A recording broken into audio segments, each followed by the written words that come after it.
If you keep gassing out in your sport, whether it's Muay Thai, boxing, MMA, or even a non-combat related sport, and you don't understand this concept, there's no wonder why you keep gassing out.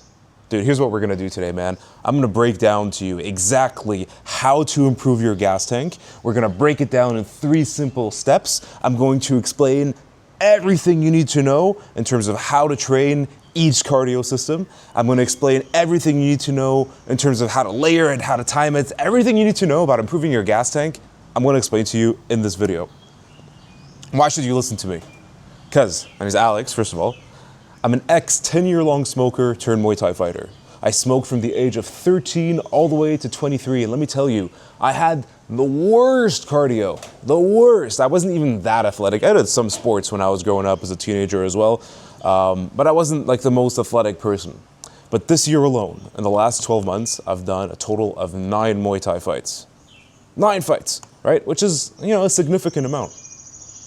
There's no way I would have been able to sustain not just the fights themselves, but also the training if I didn't learn the theory behind how to improve your gas tank, how to isolate your cardio energy systems, right?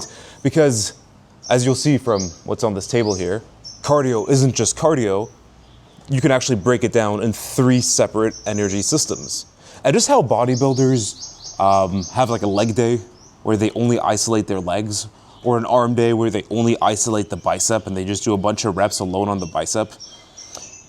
You gotta do the same thing, but for your heart, right? Because your heart is a muscle, and that's a muscle that nobody ever talks about, but is extremely important if you are an athlete, right? Even if it's non-combat related, this applies to you.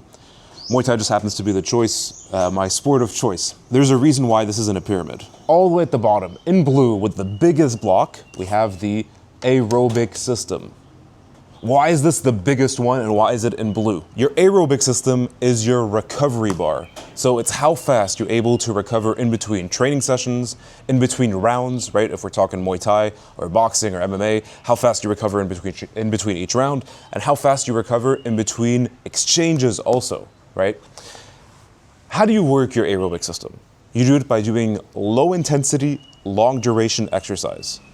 So what is low intensity, long duration exercise? Let me give you a tangible example here. Let's say running, more specifically jogging. You're jogging for around 30 to 45 minutes. How do you know at what pace you should be jogging at? There's only one way to scientifically describe it to you. I'm gonna describe it scientifically, and I'm gonna describe it to you in a way where you can just kind of guesstimate and you'll probably still get it right. I forgot to describe the way that you're supposed to guesstimate and still get it right, so I'm just going to describe it right here from my apartment. You need to run at a pace where you can still maintain a conversation, but it seems kind of challenging. So you're not running super fast, and you can hear yourself breathing hard, but you can still maintain a casual, long conversation, just like at the same exact pace that I'm speaking about right now. So what you're looking to aim for is to be at 70% of your max heart rate. Now you're probably wondering, how am I gonna know what my max heart rate is? There's a simple formula for that. So what you're gonna do is you're gonna take 220 minus your age. So let's do it for me. 220 minus my age, I'm 29. So that means that my max heart rate is 191. And you know what? Even that isn't approximate, because the other day I was measuring my max heart rate with this heart rate monitor, which by the way comes in very clutch. We'll get back to this in a second. And I went all the way up to 192. Come to think of it, I almost threw up when I was at 192. So that actually probably is my max heart rate. So we got it right by 1 beat per minute. How do you hit aerobic? How do you determine the intensity of your jog? You're looking to do 70% of your maximum heart rate. So let's do that real quick. So we know that my max heart rate is 192. Put 192 into the calculator and then do times 0.7, and that is 135. 135 beats per minute is what we're looking at. What happens when you're running at 70% or 75% of your max heart rate, right? Okay, we know that we're using oxygen as the main source of fuel, but what actually happens to your heart? Obviously your heart is a muscle, right? And when you are pumping blood through it at a very low intensity but for a long time, you can think of it almost as if you're slow cooking your heart, right? As if you're putting it in a pot and you're cooking it for several hours at a time. And so what ends up happening to the heart muscle when you slow cook it or when you jog for a long duration? You end up essentially making the holes that are in your heart bigger, and you make the muscle stretchier. So that basically means that you're able to carry more oxygenated blood, or more oxygen, as we said, aerobic is oxygen only, to your muscles. And that is what is going to allow you to recover in between rounds, exchanges, and training sessions. How many times per week should you be training your aerobic system? If you're in competition, right, so if you have a fight coming up or any other kind of competition, then you want to time it depending on how far away you are. As this is the foundation of your cardio, if you are more than 4 weeks out of your competition, you should already have your aerobic system down. This is basically the system that you need to be working on or prioritizing. You can still work the other systems if you're, far from competition. But aerobic is the system that you should be prioritizing when you are in an off season. As soon as you get close to competition, that's when we start working more alactic and more lactic, or at least prioritizing it. Doesn't mean you can't work aerobic when you are very close to competition or close to a fight as well. Next up is the alactic system. How hard can you hit when you are completely recovered, right? And here we're not using oxygen at all. The system that we are using is ATP, or phosphocreatine. Give it as, if we have to put this in bodybuilding terms, it's your 1 rep max. When you're going to do your 1 rep max, you don't want to be fatigued at all, right? You want to be completely fresh, and you just do that 1 rep, and then you're done. You're not able to do that 1 rep ever again. That is essentially, if we want to also put it in like video game terms, it's your max hit. If you played like RuneScape or World of Warcraft, what's your max hit? You're going to want to sprint at 100% intensity, 6 to 7 to 8 seconds, and then you're going to want to take an extremely long time to recover.